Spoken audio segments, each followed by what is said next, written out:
The middle isn't flashy, it doesn't dramatize trauma, and it never claims that the Heck family is doing it all right.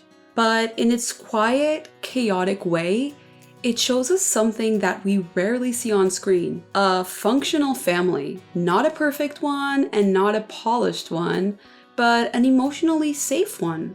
They yell, they mess up, they even forget birthdays, but they forgive and then they try again. And underneath the noise, there is love, patience, and so much humanity. This show reminds us that emotional safety doesn't have to be flashy or loud to be real.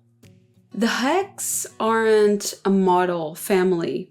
They are tired, they are financially broke, and they are stretched thin. And this doesn't mean that they are not emotionally bonded. They don't shame their son Brick for his quirks. They celebrate their daughter's unshakable optimism, even when it drives them a little crazy.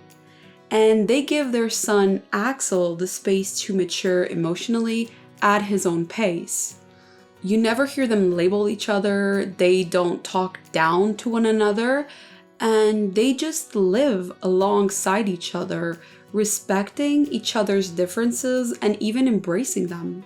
And in doing so, they model one of the most important family dynamics, co-regulation through acceptance. In developmental psychology, co-regulation refers to the process where caregivers help children manage their emotions through shared regulation before children develop full self-regulation skills. And the Hecks do this instinctively through shared meals, sarcasm, car rides, and even forgiveness after fights, which is really important because conflict resolution is one of the biggest determinators of how successful a relationship is. For example, when Brick has a meltdown over a social situation, Frankie, the mother, calmly validates his feelings instead of dismissing them, showing co-regulation in action. Frankie and Mike are not parenting experts. They are reactive and impulsive, and they are also altruistic. They try to not be selfish, and they try their best. Frankie might be a demanding mother, but she also shows each and one of her children love in the way that they need to be loved. She encourages Sue's confidence, she gives Axel the distance that he needs, and she gently pushes Brick's social boundaries. And when Axel goes to college, as much as she wants to stay clingy, she doesn't do it. She gives him space. When Brick shuts down emotionally, they don't pathologize, they meet him where he is at.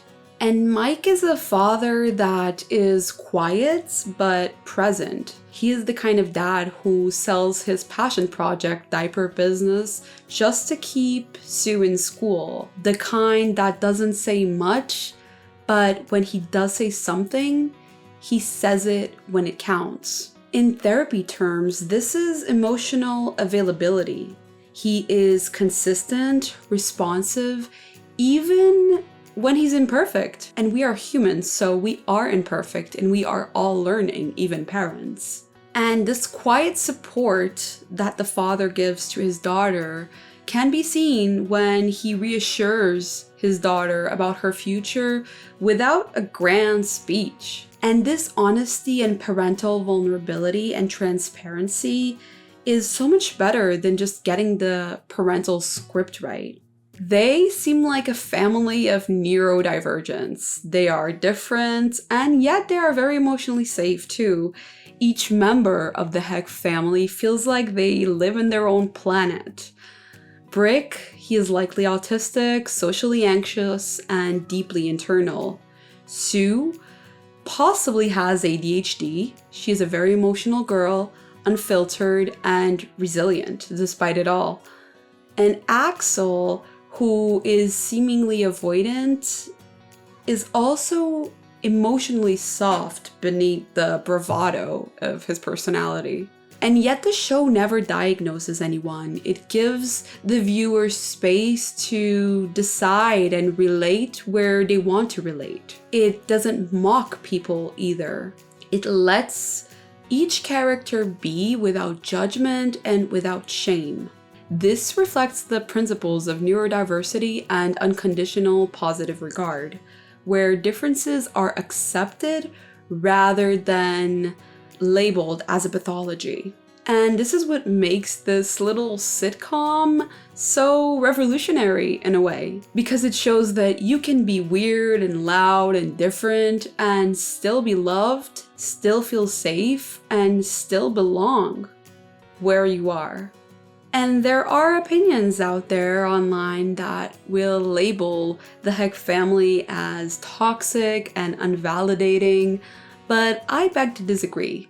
Because unlike many family shows, the middle doesn't rely on dramatic trauma to drive connection, and there are no addiction arcs, no betrayal twists. It's just everyday survival, and that's why it's so relatable to us humans, everyday humans. It also shows what slow, subtle growth can look like. Sue starts off shy, unsure, constantly rejected, but by the end, she's independent, joyful, and emotionally grounded, and she also matures. And that's the quiet lesson of the show, that healing doesn't always look like dramatic breakthrough, like a day you wake up and everything changes, because that would not be realistic.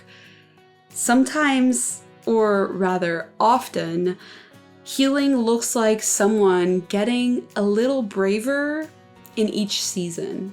And this steady progression mirrors incremental change models in development psychology, showing that small, consistent improvements build emotional resilience over time. So the main takeaway, in my opinion, is that we don't need to glorify dysfunction or turn neurodivergency into a trend.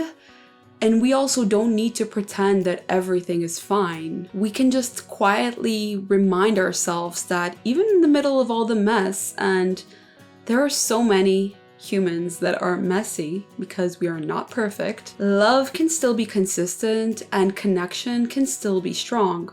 And it turns out that a boring family can be the most emotionally functional kind of all. So not every fictional portrayal of a realistic family will look like Euphoria. Some will look like the middle. And if you can relate to that, that's not boring at all. It's actually kind of beautiful. Thank you for watching this video. I hope that it spoke to you in a way, and let me know your thoughts in the comments. They are always welcome, and I will see you on the next one. Bye.